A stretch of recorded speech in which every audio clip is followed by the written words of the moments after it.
안녕하세요. 보타임의 미국 소식입니다. 8월 29일 헤드라인 뉴스를 전해드리겠습니다.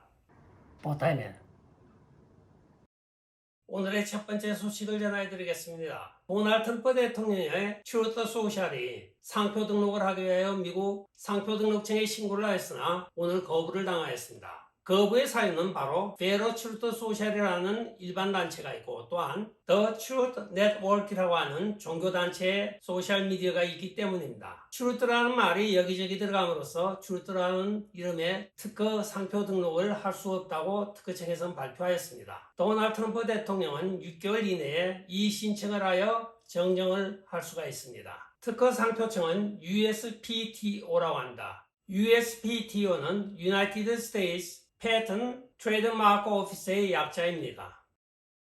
다음 소식입니다. 주류 언론에 의하여 도널드 트럼프 대통령 말하라고에 국제적인 간첩이 있는 것으로 보고가 되고 있습니다. 그 여자 간첩은 바로 스스로 로스차일드 상속녀라고 이야기를 하며 도널드 트럼프 대통령 가까이 접근하였던 것으로 나타나고 있습니다. 그러나 앞뒤 정황을 전체를 다 볼 때는 이것이 바로 딥스테이트가 심어놓았던 어떤 각본에 의한 여성의 출연으로 볼 수밖에 없습니다. 이나 야시슈신이라고 하는 이 여성은 실제로 우크라이나 출신이며 러시아 부호인 타라센코가 만든 유나이티드 하트 오브 멀시 재단의 대표로 이 야시슈신이 재직을 하면서 도널드 트럼프 대통령에게 접근하였다고 발표를 하고 있습니다. 보도된 바에 따르면 그녀는 약 5나라 이상의 여권을 소지하고 있는 일종의 여자 마타하리로 지금 보여지고 있습니다. 그러나 앞뒤 정황을 전체를 봤을 때는 이것이 바로 딥스테이트가 도널드 트럼프 대통령을 공경에 빠뜨리기 위한 함정을 셋업하였다고 많은 전문가들은 보고 있습니다. 마라라고 안에 이렇게 여성 간첩을 하나 심어놓고 도널드 트럼프 대통령이 가져갔던 서류를 이 여성이 접근했을 수도 있다고 하는 식으로 지금 나레이티브를 펼치고 있는 것입니다. 즉 도널드 트럼프 대통령 마라우 급습에 대한 정당성을 만들어내고 있는 딥스테이트와 주류 언론들입니다. 다음 소식입니다. 조지아주 여전사인 MTG 의원이 지금 살해위협에 놓였습니다. 이것은 바로 그 의원을 노리고 관할 경찰서에 강도가 들었다고 그 주소를 대면서 계속적으로 익명의 신고가 들어가기 때문입니다. 권총 강도가 들었다고 하니 일단은 스와팀이라고 하는 완전 특수기동 타격대가 출동을 하게 되어 있습니다. 마침 MTG 의원이 총을 가지고 나가지 않았으니까 다행이지 만약에 총을 가지고 나갔다고 하면 그쪽에서는 그냥 사격을 하게 되어 있습니다. 이것이 한 번이 아니고 몇 번에 걸쳐서 이 사건이 계속 발생을 하자 지금 MTG 의원은 언론과의 대담에서 이것은 의도적으로 나의 실수를 유발하여 나를 사살하기 위한 음모라고까지 이야기를 하고 있습니다. 경찰서에서 익명의 전화를 가지고는 스와팀이 출동을 하지는 않습니다. 분명히 보고자에 대한 신상명세를 경찰 911에서 받게 되어 있습니다. 그러나 경찰에서는 아직 그 보고자가 누군지도 이야기를 하지 않고 그냥 스와팀만 지금 2번, 3번을 출동을 하고 있는데 만약에 MTG 의원이 자기가 평소 때 하던 대로 장총이나 엽총을 들고 나갔다 하면 그냥 총 맞아 죽는 것입니다. 그러면 지금 지역 경찰들도 같이 짜고 조지아에서 이 짓을 하는 게 아닌가 하고 의심을 해봅니다. 원래는 조지아가 보수 성향의 공화당 일색이었으나 최근에 중국 기업들이 많이 입주를 하게 됨에 따라 중국의 공작이 많이 먹히고 있습니다. 조지아 부정선거는 불과 1, 2년 전만 해도 민주당이 할 꿈도 못 꾸던 강성 공화당 터밭이었습니다. 그러나 오늘 너무나 많은 것이 변했는데 중국 탓인지 돈 탓인지 각자 생각하기 나름이겠죠. 그리고 MTJ는 제발 무사했으면 좋겠습니다.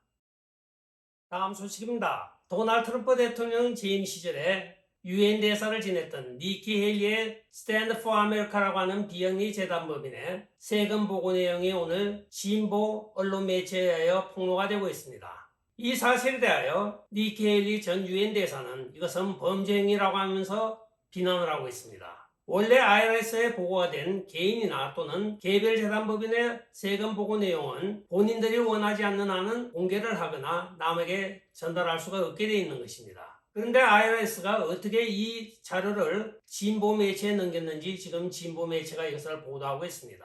물론 니키 헤일리와 그들의 기부자에 대하여 당황스럽게 만드는 사건이기도 합니다. 그러나 이것은 미국의 세금 시스템에 있어서 큰 오점을 남기고 있는 것입니다. 한편 이 니키 헤일리는 약간의 딥스테이트의 하수인으로 보통 여기고 있습니다. 결국은 지금 딥스테이트와 좌파 간에도 내분이 벌어지고 있는 것으로 보여지고 있습니다.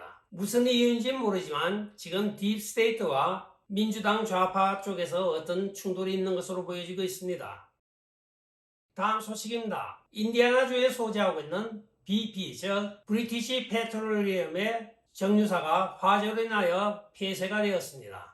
이 검사에는 몇 개월이 소요될 것이라고 하고 있는데 바로 부시 대통령 시절에 걸프만에서 해저 송유관 원유 유출 사건이 생각이 납니다. 그때도 느닷없이 석유값을 올리기 위하여 해저에 있는 송유 파이프가 샌다고 난리법석을 떨었습니다. 그리하여 1불 때 있던 미국의 모든 유가가 2불 이상으로 치솟았습니다. 그때는 엑슨모빌이 그 장난을 했는데 이번에는 BP가 하고 있는 것입니다. 석유 메이저가 실제로는 텍사코가 전체를 독점하고 있다고 봐도 과언이 아닙니다. 이들은 결국은 미국 국민들을 상대로 오일 달러를 더욱더 이익을 보기 위하여 이런 장난을 치지 않나 하고 합리적인 의심을 해보기도 합니다. 다음 소식입니다. 제니 옐린 재무부 장관이 미국 납세자 중에 약 40만 불 미만을 벌고 있는 중산층에 대해서는 감사가 없을 것이라고 발표를 하고 있습니다. 그러나 실제적으로 IRS가 내놓은 프로젝트를 보게 되면 40만 불 이하의 많은 중산층을 상대로 세금 감사를 실시하는데 약 790억 달러가 소요되는 예산이 잡혀 있습니다. 결과적으로 IRS 감사는 연방정부의 돼지저금통에 약 40억 달러를 더 넣어야 한다는 소식입니다. 미국의 중산층의 몰락이 드디어 가시화가 되고 있는 재무부 장관의 발표입니다. 다음 소식입니다. 뉴저지 오션글로브에 십자가 모양의 피어를 찍은 건설을 하고 있습니다. 많은 좌파와 또는 LGBTQ 등이 항의 시위를 하였지만 오늘날 그들은 아무 소리 못하고 밀려났습니다. 그 사유인즉슨 이 커뮤니티가 1876년부터 이 해안 일대를 사들여서 자기들 커뮤니티 개인 사유로 갖고 있었다고 합니다. 개인 소유자들이 거기에 십자가 형태의 부두를 만들든 아니면 별표 모양을 만들든 그건 개인 소유자 자신의 결정인 것입니다. 오지랖 넓게 나섰던 LGBTQ와 여러 좌파 단체들이 난리법석을 피며 데모를 하였습니다. 그러자 이 커뮤니티에선 개인 사회에 우리가 무엇을 하든 무슨 상관이냐며 따지니 이들은 아무 소리 못하고 이 커뮤니티에선 그게 화가 났는지 개인 프로퍼티를 대중에게 오픈을 하였습니다. 많은 구경꾼들이 이 피어를 보기 위하여 몰려들고 있으나 입장료는 없다고 합니다. 다음 소식입니다. 미시시피 주지사 테이트 리브스가 미시시피 강 범람에 대한 비상사태를 선언하고 있습니다. 그 사유는 바로 지난 3일 동안에 5 내지 15인치의 비가 내린 것입니다. 이것은 예상치 못했던 폭우로 미시시피 강 하구의 범람을 초래한다고 국립기상청이 발표를 하자 주지사는 여기에 발맞춰 주 전체에 비상사태를 선언한 것입니다.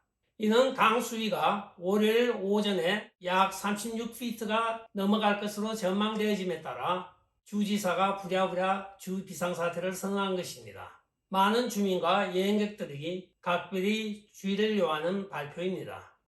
오늘의 마지막 소식을 전해드리겠습니다.